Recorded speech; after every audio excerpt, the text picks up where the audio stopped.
मैं विक्रम सिंह चौधरी एक बार फिर से आपके साथ लाइव क्लास से जुड़ते हुए ज्योग्राफी क्लास। जैसा कि बात चल रही थी, 2 चैप्टर अपने कंप्लीट हो चुके हैं। तीसरा चैप्टर जो आज शुरुआत करेंगे, जिसकी यूनिट नंबर 3 टॉपिक है या यूनिट है जनसंख्या, पॉपुलेशन के बारे में। 3 टॉपिक दे रखे हैं इसमें आपके। वितरण है, घनत्व है, डेंसिटी और वृद्धि, ग्रोथ। ये 3 टॉपिक मोस्टली इसके अंदर दे रखे हैं। वर्ल्ड से संबंधित पॉपुलेशन से बातें की जाएंगी। चलिए, तो बेसिक अगर बातें करते हैं तो देखिए, वितरण धरातल पर, शॉर्ट तरीके से अगर बात की जाए, धरातल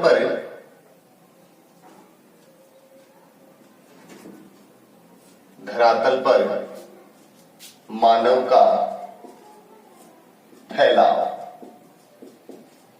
सीधा और शॉर्ट तरीके से इस धरती पर मानव की बसावट किस तरीके से है, किस तरीके से वो निवास करता है, किन किन क्षेत्रों में फैला हुआ है, वो सारी जो चीजें अगर एक शब्द के अंदर समेटी जाए तो वो शब्द निकल कर आता है वितरण।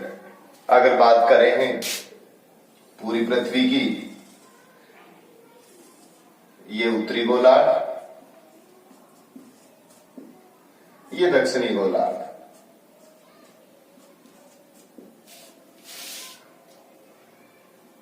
उत्तरी गोलार्ध धरातलीय क्षेत्र सर्वाधिक, या यूं कह सकते हैं धरातल, और इसके अंदर हो गया महासागरीय क्षेत्र। महासागरीय क्षेत्र धरातल की अगर बात करें तो 7 बड़े महाद्वीप हैं, 7 बड़े महाद्वीप। और अगर बात करें तो 4 बड़े महासागरीय क्षेत्र, 4 बड़े महासागर। 7 बड़े महाद्वीपों की अगर बात की जाए तो जमीनी क्षेत्र जो है सर्वाधिक जो पाया जाता है वो उत्तरी गोलार्ध में, और महासागरीय क्षेत्र पाया जाता है दक्षिण गोलार्ध के। तो जाहिर सी बात है कि जो पॉपुलेशन होगी वो धरातलीय क्षेत्र में पाई जाएगी। तो अगर एक छोटा सा फैक्ट अगर बात की जाए तो लगभग अगर 100% जनसंख्या है, 100% जनसंख्या है, तो 100% जनसंख्या की 85% जनसंख्या जो है वो कौन से गोलार्ध में? उत्तरी गोलार्ध में। बाकी जो बच गई आपकी वो 15% जनसंख्या कौन से गोलार्ध में होगी? दक्षिणी गोलार्ध में। तो ये जिस तरीके से ये अगर प्रतिशत में देखा जाता है तो मानव का जो फैलाव है वो किस तरीके से पाया जाता है, यही शब्द निकल कर आता है वितरण। धरातल पर मानव का फैलाव किस तरीके से, ये हो गई बात। फिर बात करते हैं, पहले टॉपिक ले लेते हैं वृद्धि। देखिए, वृद्धि के संबंधित अगर बात की जाए तो बहुत शॉर्ट तरीके से बात है। वृद्धि यहां ली गई है पॉपुलेशन से संबंधित, जनसंख्या वृद्धि, जनसंख्या वृद्धि, जनसंख्या वृद्धि। देखो, बिल्कुल शॉर्ट तरीके से अगर बात की जाए कि जनसंख्या वृद्धि की डेफिनेशन क्या है, तो हम यूं कह सकते हैं, सीमित क्षेत्र, सीमित क्षेत्र, सीमित समय, सीमित क्षेत्र, सीमित समय में निवास करने वाली जनसंख्या। छोटी सी परिभाषा, रटने की जरूरत नहीं है, बिल्कुल शॉर्ट तरीके से समझनी। सीमित क्षेत्र होगा, लिमिट होगी, समय भी लिमिट में होगा, सीमित समय होगा। तो सीमित क्षेत्र में, सीमित समय में निवास करने वाली जनसंख्या निवास कर रही है, उस जनसंख्या में होने वाला परिवर्तन, होने वाला परिवर्तन क्या कहलाएगा? जनसंख्या वृद्धि। अब ये परिवर्तन जो है, ये परिवर्तन आपके धनात्मक या फिर ऋणात्मक, दोनों परिवर्तन होता है। परिवर्तन आपके प्लस और माइनस चेंजेस कैसे भी हो सकते हैं। तो सीमित क्षेत्र, सीमित समय में निवास करने वाली जनसंख्या में होने वाला परिवर्तन ही क्या कहलाता है? जनसंख्या वृद्धि। ये सिंपल सी परिभाषा बन के आती है। जनसंख्या वृद्धि अगर आपको पूछी जाए कि जनसंख्या वृद्धि क्या है, एक सीमित क्षेत्र होगा, एक सीमित समय अवधि होगी, उस समय अवधि के दौरान जो लोग निवास कर रहे हैं, जो पॉपुलेशन है, उस पॉपुलेशन में होने वाला परिवर्तन, चाहे वो धनात्मक हो चाहे वो ऋणात्मक हो, वो शब्द क्या कहलाएगा आपके, जनसंख्या वृद्धि। क्लियर। आगे बात करते हैं घनत्व की, बिल्कुल शॉर्ट। घनत्व का काफी बार क्वेश्चन पुटअप हुआ है बोर्ड एग्जाम के अंदर, ये लगभग बहुत पॉपुलर चीज है, ये बहुत बार पूछा जाता है। घनत्व की अगर बात करें, डेंसिटी, तो घनत्व शॉर्ट तरीके से अगर बात करें, प्रति वर्ग किलोमीटर, प्रति वर्ग किलोमीटर, या मैं इसको यूं कह सकता हूं, एक वर्ग किलोमीटर। दोनों शब्दों में से कोई एक शब्द, प्रति वर्ग किलोमीटर कह दो या एक वर्ग किलोमीटर। क्लियर है। प्रति वर्ग किलोमीटर या एक वर्ग किलोमीटर क्षेत्र में निवास करने वाले लोगों की कुल संख्या। आगे बात सुनिए, बात कर रहे हैं जनसंख्या घनत्व की। प्रति वर्ग किलोमीटर कह दीजिए या एक वर्ग किलोमीटर क्षेत्र में निवास करने वाले लोगों की कुल संख्या को ही क्या कहा जाएगा, जनसंख्या घनत्व। इसका एक साधारण सा सूत्र बनता है जो मैंने आपके लिए यहां लिख रखा है। देखिए, ये गणितीय कह दीजिए या इसको हम साधारण भी कह सकते हैं, साधारण, या एक शब्द और लिखा हुआ जाता है आंकिक। देखिए, ये बहुत अच्छा क्वेश्चन है, बोर्ड पे बहुत बार पूछा गया है। डिजिट के अंदर भी ये क्वेश्चन पुटअप होता है, या डेफिनेशन के अंदर या सूत्र के माध्यम से इसको पूछा जाता है। तो ये तीन शब्द हैं, गणितीय घनत्व कह दीजिए, साधारण घनत्व कह दीजिए या आंकिक घनत्व। देखिए सूत्र क्या लिखा हुआ है, कुल जनसंख्या बटे कुल क्षेत्रफल, कुल जनसंख्या बटे कुल क्षेत्रफल। ये देखिए आपके बिल्कुल लिखा हुआ है, प्रति वर्ग किलोमीटर क्षेत्रफल हो गया, में निवास करने वाले लोगों की क्या है, कुल जनसंख्या। बिल्कुल गणितीय घनत्व, साधारण घनत्व या आंकिक घनत्व। ये बहुत इंपॉर्टेंट है, मोस्ट चीज, ये बहुत बार पुटअप किया गया है, डिजिट के अंदर भी पूछा जा सकता है ये क्वेश्चन। तो ध्यान रहे, घनत्व की परिभाषा हो गई, इसका सूत्र हो गया। इसके अलावा आपकी बुक्स में कुछ और भी घनत्व की परिभाषाएं या सूत्र इसके अंदर पूछे जाते हैं। इसमें देखिए, आर्थिक घनत्व, कुल जनसंख्या बटे कुल संसाधन, यह आर्थिक घनत्व। कुल संसाधन, संसाधन का आपको डेफिनेशन पता होना चाहिए कि इस पृथ्वी पर या इस धरातल पर जो भी प्रकृति से जो भी चीजें हैं जो मानव की आवश्यकताओं की पूर्ति करने में सक्षम होते हैं, वो सभी चीजें संसाधन कहलाती हैं जो मानव के उपयोग में आती है। तो आर्थिक घनत्व हो गया कुल जनसंख्या बटे कुल संसाधन। ठीक है। एक सूत्र आता है आपके कृषि घनत्व का और एक आता है कायिक घनत्व का। देखिए, सबसे पहले बात करते हैं कायिक घनत्व, कुल जनसंख्या बटे सकल बोया गया क्षेत्र। सकल बोया गया क्षेत्र को ये भी लिखा हुआ आता है निवल बोया गया क्षेत्र, ये कह दीजिए, या फिर इसको दूसरा अगर शब्द लिया जाए तो इसको कहते हैं शुद्ध बोया गया क्षेत्र। दोनों शब्द, शुद्ध बोया गया क्षेत्र, ये दोनों चीज आते हैं। कायिक घनत्व की बात कर रहे हैं, इसके अंदर कुल जनसंख्या बटे सकल बोया गया क्षेत्र, निवल बोया गया क्षेत्र या शुद्ध बोया गया क्षेत्र, ये हो गया कायिक घनत्व का। अगला जो सूत्र आता है वो आता है कृषि घनत्व का। देखिए, कायिक घनत्व और कृषि घनत्व में माइनस चेंजेस है जिसको आपको पकड़ना है। यहां कृषि सूत्र भी अगले ने कहा है कि कृषि घनत्व का, और ये बहुत थोड़ा सा चेंजेस है, इसमें ज्यादा इतना टिपिकल नहीं है। कुल कृषि में संलग्न जनसंख्या बटे सकल बोया गया क्षेत्र, या जो भी आपके सामने लिखा हुआ निवल बोया गया क्षेत्र या शुद्ध बोया गया क्षेत्र। तो कृषि घनत्व, कुल कृषि में संलग्न जनसंख्या, मतलब कृषि में कितने लोग जुड़े हुए हैं, तो वो हो गया कुल कृषि में संलग्न जनसंख्या बटे सकल बोया गया क्षेत्र। तो ये आपके सामने घनत्व की कुछ बातें की हमने, कि जनसंख्या घनत्व की परिभाषा क्या है, इसका साधारण आंकिक और गणितीय सूत्र क्या है, इसकी बात की है। आर्थिक घनत्व का क्या है, कृषि घनत्व क्या है और कायिक घनत्व क्या है, ये एक मोटे मोटे तौर पर हमने बात की है।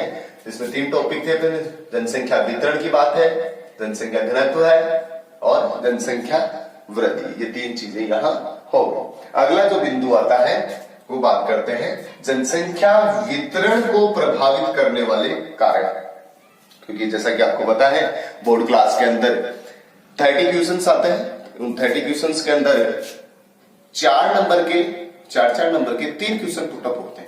उन 3 क्वेश्चनों में से 4 नंबर वाले जो है उनमें से ये क्वेश्चन काफी इंपॉर्टेंट है, जो पूछा जा सकता है, क्योंकि बड़े 250 शब्दों तक इसको आप इसकी व्याख्या कर सकते हैं। तो अपन शॉर्ट तरीके से इसको समझते हैं कि किस तरीके से ये टॉपिक है। तो टॉपिक है जनसंख्या वितरण को प्रभावित करने वाले। वितरण की बात मैंने आपको यहां बता दी है कि धरातल पर मानव का फैलाव किस तरीके से पाया जाता है। अब मानव कहां रहे कहां न रहे, इससे संबंधित ये बात की जाएगी।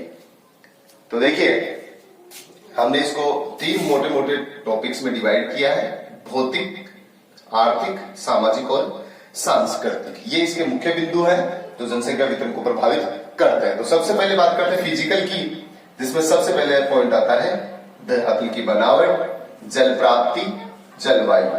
मोटे मोटे टॉपिक है। तो बात करते हैं धरातल की बनावट से संबंधित। देखिए मानव साधारणतया उन क्षेत्रों के अंदर निवास करता है जहां उसकी आर्थिक क्रियाओं करने में आसानी होती है। उसको घर बनाना है, उसको कृषि करनी है, उसको पशुपालन करना है, तो वो समतल क्षेत्रों के अंतर्गत ज्यादा अपनी अहमियत रखता है। भाई समतल क्षेत्र होगा उसमें आसानी होगी उसको हर आर्थिक क्रिया करने के अंतर्गत। अभी पहाड़ी क्षेत्र है, ढलान वाले क्षेत्र है, तो उसके अंदर उसको सुविधा नहीं मिल पाएगी जिस तरीके से समतल क्षेत्रों के अंदर जो सुविधा उसको मिलती है। तो ये होता है धरातल की बनावट। समतल क्षेत्रों के अंदर मानव बसाव सर्वाधिक पाया जाता है। अगर बात करें कि विश्व की बड़ी बड़ी नदी घाटियां, जैसे सिंधु घाटी सभ्यताओं की बातें हुई है, मेसोपोटामिया है, चीन की है, दजला फरात की है, ऐसे नील नदी की बहुत सारी ऐसी सभ्यताएं हैं जो नदी घाटी क्षेत्रों के अंदर, क्योंकि घाटी क्षेत्र जो होता है बिल्कुल समतल होता है। तो ये हो गया भौतिक कारक के अंदर सबसे पहला पॉइंट धरातल की बनावट, क्योंकि जहां समतल धरातल होगा मानव का बसाव सर्वाधिक उन्हीं क्षेत्रों के अंतर्गत पाया जाएगा। अगला बिंदु इसी फिजिकल के अंदर है जल प्राप्ति। देखिए मानव की पहली आवश्यकता उसकी प्राणवायु ऑक्सीजन है, उसके दूसरी मूलभूत आवश्यकता जल है और तीसरी उसका भोजन। तो जल प्राप्ति मानव उत्पत्ति से लेकर वर्तमान समय तक की अगर बात की जाए तो मानव की ऐसा कोई भी क्रियाएं या आर्थिक क्रियाएं नहीं है जो जल के बिना संभव हो सकती है। तो मानव उन क्षेत्रों में सर्वाधिक बसने को महत्व देता है जहां उसको मोस्टली पेयजल के लिए, पीने के लिए, पहली उसकी आवश्यकता है पीने के लिए, शुद्ध जल की आपूर्ति हो जाती है। उन क्षेत्रों के अंदर वो सबसे पहले रहना पसंद करेगा। जितनी भी नदी घाटियां, उन नदी घाटियों की मानव की उत्पत्ति भी अगर हुई है सर्वप्रथम तो वो नदी घाटियों के अंतर्गत हुई है। तो जल मुख्य रूप से जल संसाधन एक ऐसा है जो मानव की मूलभूत आवश्यकताओं के अंतर्गत शामिल है। तो दूसरा जो प्रभावित कारक हो गया कि मानव उन्हीं क्षेत्रों में बसावट को अहमियत देता है जहां उसको शुद्ध पेयजल की आपूर्ति होती है, तो अर्थात नदी घाटी क्षेत्रों के अंतर्गत। अगली बात करते हैं क्लाइमेट, काफी महत्वपूर्ण शब्द है जो बहुत ज्यादा प्रभावित करता है जलवायु। मानव उन क्षेत्रों में सर्वाधिक निवास करेगा जहां की क्लाइमेट, जलवायु की अगर बात की जाए वो जो मानव के अनुकूल हो। अनुकूल की अगर बात करें कि मानव जहां आसानी से रह सकता है, उस जलवायु को सहन कर सकता है। ये नहीं कि बहुत ज्यादा ठंडे क्षेत्र है, बहुत ज्यादा गर्म क्षेत्र है, बहुत ज्यादा नमी वाले क्षेत्र है। उन क्षेत्रों में मानव बसाव बहुत कम या नगण्य रूप के अंतर्गत पाया जाता है। तो साधारण मानव के अनुकूल जो जलवायु है उन क्षेत्रों के अंदर सर्वाधिक निवास करेगा। तो हम बात कर रहे हैं जनसंख्या वितरण को प्रभावित करने वाले कारक, जिसके अंदर पहला भौतिक कारक। भौतिक कारक में हमने बात की धरातल की बनावट हो गई, जल प्राप्ति हो गई और जलवायु। अगला टॉपिक जो है वो है इसके अंदर आर्थिक क्रिया। आर्थिक क्रिया, मानव अपने जीवन को चलाने के लिए किसी न किसी प्रकार की कोई आर्थिक क्रिया करता है, क्योंकि बिना आर्थिक क्रिया किए वो अपने जीवन को चलाने में सक्षम नहीं हो सकता।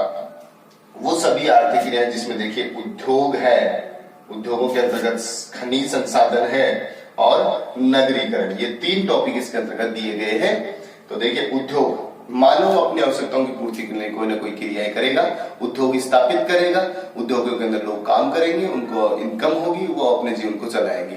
तो जिन क्षेत्रों के अंदर उद्योगों की सर्वाधिकता पाई जाती है, जहां इंडस्ट्रीज एरिया होते हैं, वहां मानव की बसावट भी सर्वाधिक पाई जाती है, क्योंकि लोग आकर्षित होते हैं उन क्षेत्रों की ओर जहां उनको रोजगार मिलता है, वो लोग रोजगार के लिए आगे की ओर बढ़ते हैं। तो वहां जनसंख्या वितरण बढ़ता है, जनसंख्या घनत्व बढ़ता है, पॉपुलेशन की ग्रोथ बढ़ती है। ये सारी चीजें जो जनसंख्या को क्या करती हैं, उसके वितरण को प्रभावित करते हैं। यही तो बात चल रही है। आगे बात करते हैं खनिज। इस धरती पर बहुत सारे ऐसे बहुमूल्य खनिज पाए जाते हैं जो मानव को अपनी ओर आकर्षित करते हैं। जो बहुमूल्य खनिज है, सोना है, चांदी है, तांबा है, मैग्नीज, ये बहुत सारी चीजें जो मानव को अपनी ओर आकर्षित करती है। इसलिए जिन क्षेत्रों के अंदर खनिज उनको आसानी से मिलते हैं, उन क्षेत्रों के अंदर ये लोग सर्वाधिक। जैसे अगर बात की जाए चिली, दक्षिणी अमेरिका का एक देश है जहां अटाकामा एक मरुस्थल है जो बहुत ज्यादा शुष्क प्रदेश है, मरुस्थलीय प्रदेश है, लेकिन वहां चिली के अंदर तांबे की बहुलता पाई जाती है। इसलिए लोग उन क्षेत्रों की ओर आकर्षित होते हैं, वहां जाकर वो उनका खनन करते हैं और वो अपनी मूलभूत आवश्यकताओं की पूर्ति करते हैं। इसलिए खनिज भी एक पॉइंट है जनसंख्या वितरण को प्रभावित करने के लिए। सर आगे बात करते हैं नगरीकरण की। लोग अपनी मूलभूत आवश्यकताओं की पूर्ति करने के लिए, जैसे अच्छी शिक्षा है, अच्छी चिकित्सा है, परिवहन सुविधाएं, संचार सुविधाएं, वो सभी सुविधाएं जो गांवों में नहीं मिलती है, वो सुविधाएं प्राप्त करने के लिए लोग गांवों को छोड़कर शहरों की ओर आकर्षित हो रहे हैं। और शहरों की ओर बढ़ने के कारण लगातार शहरों पर दबाव बढ़ता जा रहा है। लोग शहरों का घनत्व बढ़ता है, घनत्व बढ़ने से अनेक प्रकार की उनको सुविधाएं मिलने के साथ साथ उनको कुछ दुविधाओं का भी सामना करना पड़ता है। तो नगरीकरण भी जनसंख्या वितरण को प्रभावित करने में अपनी अहम भूमिका निभाता है। तो ये हो गया आपका भौतिक, आर्थिक। आगे जो बिंदु आता है वो होता है सामाजिक और सांस्कृतिक। आज भी कुछ ऐसे क्षेत्र हैं जहां लोग अपनी मातृभूमि को छोड़कर दूर नहीं जाना। चीन के लोगों की मान्यता है कि वो लोग अपनी मातृभूमि को छोड़कर दूसरी जगह प्रवासित नहीं होना चाहते। तो प्रवासित नहीं होते हैं, जिसके कारण क्या होता है, उस क्षेत्र की जनसंख्या लगातार क्या होगी, बढ़ती जाएगी, डेंसिटी बढ़ेगी, घनत्व लगातार बढ़ता जाएगा। तो कुछ कारक, रीति रिवाज, सामाजिक ऐसे हैं जो लोगों को प्रभावित करते हैं उसी स्थान पर जमे रहने के लिए, और धीरे धीरे वो प्रभावित होना शुरू हो जाता है। तो इस तरीके से तीसरा पॉइंट आता है सामाजिक और सांस्कृतिक कारक जो जनसंख्या वितरण को प्रभावित करते हैं। इस तो बात कर रहे थे जनसंख्या वितरण को प्रभावित करने वाले कारकों की, हमने आराम से बात की है, भौतिक, आर्थिक और सामाजिक और सांस्कृतिक। ये टॉपिक चल रहा है जनसंख्या वितरण, घनत्व और वृद्धि वाला यूनिट। बाकी की बातें करेंगे अगले चैप्टर में।